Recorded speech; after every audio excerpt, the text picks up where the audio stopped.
ಬರೀ ಮೇಕೆದಾಟು ಅಂತ ಕೂತ್ಕೊಂಡ್ರು. ನಿಮಗೆ ಮೇಕೆದಾಟು ಪರ್ಮಿಷನ್ ಸಿಕ್ಕಿದ್ರು ಎಷ್ಟು ವರ್ಷ ಬೇಕು ಅಲ್ಲಿ ಕಟ್ಟಲಿಕ್ಕೆ? ಇನ್ನೂ ಭಾಳ ಮುಂದಿದ್ದು ಹೋಗಬೇಕಾಗಿದೆ. ಅದು ಇನ್ನೂ ಎನ್ವಿರಾನ್ಮೆಂಟಲ್ ಕ್ಲಿಯರೆನ್ಸ್ ಆಗಬೇಕು. ಅಲ್ಲಿರ್ತಕ್ಕಂಥ ಪ್ರಾಣಿಯಲ್ಲಿ ಕಳಿಸ್ತೀರಿ. ಈಗಲೇ ಚನ್ನಪಟ್ಟಣ, ಕನಕಪುರ ಎಲ್ಲ ಕಡೆ ಬರ್ತಾಯಿವೆ ಪ್ರಾಣಿಗಳು. ಬೆಂಗಳೂರು ಸಿಟಿ ಕರ್ಕೊಂಬಂದ್ಬಿಡ್ತೀರಾ? ಇವೆಲ್ಲ ಸಮಸ್ಯೆಗಳಿದೆ. ಆದರೆ ಈ ಡಿಸ್ಟ್ರೆಸ್ ಫಾರ್ಮುಲಾ ಬಗ್ಗೆ ಯಾತಕ್ಕೆ ನೀವು ಇನ್ನೂ ಒತ್ತಡ ಹಾಕಿಲ್ಲ? ಏನು ಮಾಡ್ತಾಯಿದ್ದೀರಿ? ನೀರು, ಮಳೆ ನಮಗೆ ಸಹಕಾರ ಕೊಟ್ಟಾಗ, ಪ್ರಕೃತಿ ಸಹಕಾರ ಕೊಟ್ಟಾಗ ಯಾವುದೇ ರೀತಿ ಸಮಸ್ಯೆ ಇಲ್ಲದೆ ತಮಿಳ್ನಾಡಿಗೆ ನೀರು ಬಿಟ್ಟಿದ್ದೀವಿ. ಅವರು 3 ಬೆಳೆ ತಗೋತಾರೆ, ನಮಗೆ 1 ಬೆಳೆನೂ ಇಲ್ಲ. ಅವರು ಎಷ್ಟು ಬಾರಿ ಕರ್ನಾಟಕದಲ್ಲಿ ನೀರು ಎಷ್ಟಿದೆ ಅಂತಕ್ಕಂಥದ್ದನ್ನು ಲೆಕ್ಕಾಚಾರ ಮಾಡಿಕೊಂಡು ಏನೇನು ಒತ್ತಡಗಳಾಗ್ತಾರೆ. ನೀವು ಎಷ್ಟು ಬಾರಿ ಹೋಗಿ ಅಲ್ಲಿ ಯಾರನ್ನು ಕಳಿಸಿ, ಅಲ್ಲಿರ್ತಕ್ಕಂಥ ಭವಾನಿ ಡ್ಯಾಮ್ ಇರ್ಬೋದು, ಮೆಟ್ಟೂರು ಡ್ಯಾಮ್ ಇರ್ಬೋದು,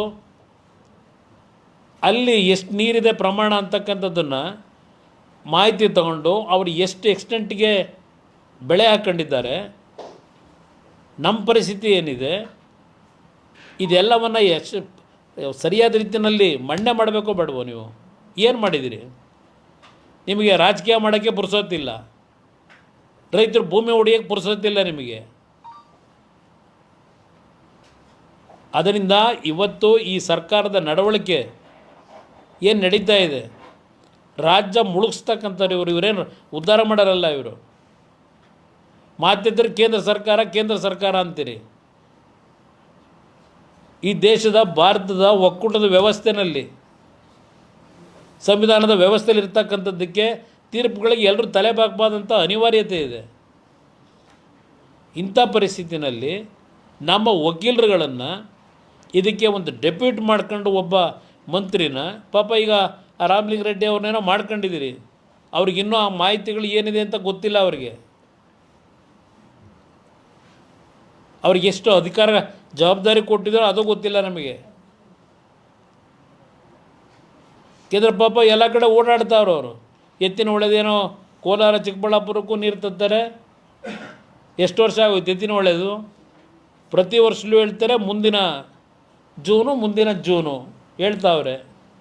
ಅಂದರೆ ನಾಳೆ ಬಾ ಅಂತ ಹಿಂದೆ ಹಳ್ಳಿನಲ್ಲಿ ಮನೆ ಮುಂದೆ ಬಾಗಿಲಿಗೆ ಹಾಕ್ತಿದ್ವಲ್ಲ ನಾವು, ನಾಳೆ ಬಾ ಅಂತೇಳಿ. ಹಾಗೆ ಮುಂದಿನ ವರ್ಷದ ಜೂನು ಇದು ಹೇಳ್ಕೊಂಡು ಬರ್ತಾನೆ ಅವರೇ 2011-12ರಿಂದ. ಅದರಿಂದ ಮಾತೆತ್ತಿದರೆ ಅಲ್ಲಿರ್ತಕ್ಕಂಥ ಕೆಲವು ಮಂತ್ರಿಗಳು ಅವಕ್ಕೆಲ್ಲ ನಾನು ಯಾಕೆ ಉತ್ತರ ಕೊಡಲಿ? ಅವ್ರ ಕೈಯಲ್ಲಿ ಹೇಳಿಸೋದು, ಇವ್ರು ಹೇಳೋ ಇದಿಲ್ಲ. ಮೇಕೆದಾಟಿಗೆ ಪರ್ಮಿಷನ್ ಕೊಡಿಸ್ಲಿ. ಮೇಕೆದಾಟಿಗೆ ನೀವು ಪರ್ಮಿಷನ್ ಸಿಕ್ಕಿದ್ರು ಇನ್ನು ಎಷ್ಟು ವರ್ಷ ಬೇಕಾದ ಕಟ್ಟೋದಕ್ಕೆ? ನೀವು 10-15 ವರ್ಷ ತಗೋತೀರಿ. ಅಪ್ಪರ್ ಭದ್ರಾ ಏನಾಯಿತು? 2006ರಲ್ಲಿ ನಾವೇ ಕ್ಲಿಯರೆನ್ಸ್ ಕೊಟ್ಟೆ ನನ್ನ ಕ್ಯಾಬಿನೆಟ್ನಲ್ಲೇ. 20 ವರ್ಷ ಆಯಿತು. ಇನ್ನೂ ಅಪ್ಪರ್ ಭದ್ರಾ ಎತ್ತಿನ ಹೊಳೆ ನೀವೇ ಹೇಳಿದ್ರಲ್ಲಪ್ಪ 2 ವರ್ಷದಲ್ಲಿ ಕೊಡ್ತೀವಿ ನೀರು ಅಂತ, ಅದು 10 ವರ್ಷ ಆಗೋಯ್ತು. ಅದರಿಂದ ಇಲ್ಲಿ ಇರ್ತಕ್ಕಂಥ ಪರಿಸ್ಥಿತಿಗಳಲ್ಲಿ ನಾವು ಕಾನೂನಾತ್ಮಕವಾಗಿ ಯಾವ ರೀತಿ ಪ್ರೆಸೆಂಟ್ ಮಾಡಬೇಕಾಗಿದೆ, ನೀರಿದೆ ಅಂತೇಳಿ ಆ ಟೈಮಲ್ಲಿ ಮೈ ಮರೆಯೋದು, ಇಂಥ ಪರಿಸ್ಥಿತಿ ಬಂದಾಗ ತಲೆ ಮೇಲೆ ಕೈ ಹೊತ್ಕೊಳ್ಳೋದು, ರೈತರ ಪರಿಸ್ಥಿತಿಗಳನ್ನ ಬೀದಿಗೆ ತಂದು ನಿಲ್ಲಿಸೋದು, ಇದನ್ನು ಬಿಟ್ಟು ಏನು ಕೆಲಸ ಮಾಡಬೇಕು ಅನ್ನೋದನ್ನು ಈ ಸರ್ಕಾರ ಯೋಚನೆ ಮಾಡಬೇಕು ಅನ್ನೋದನ್ನು ಆಗ್ರಹ ಮಾಡ್ತೀನಿ ಈ ಸಂದರ್ಭದಲ್ಲಿ.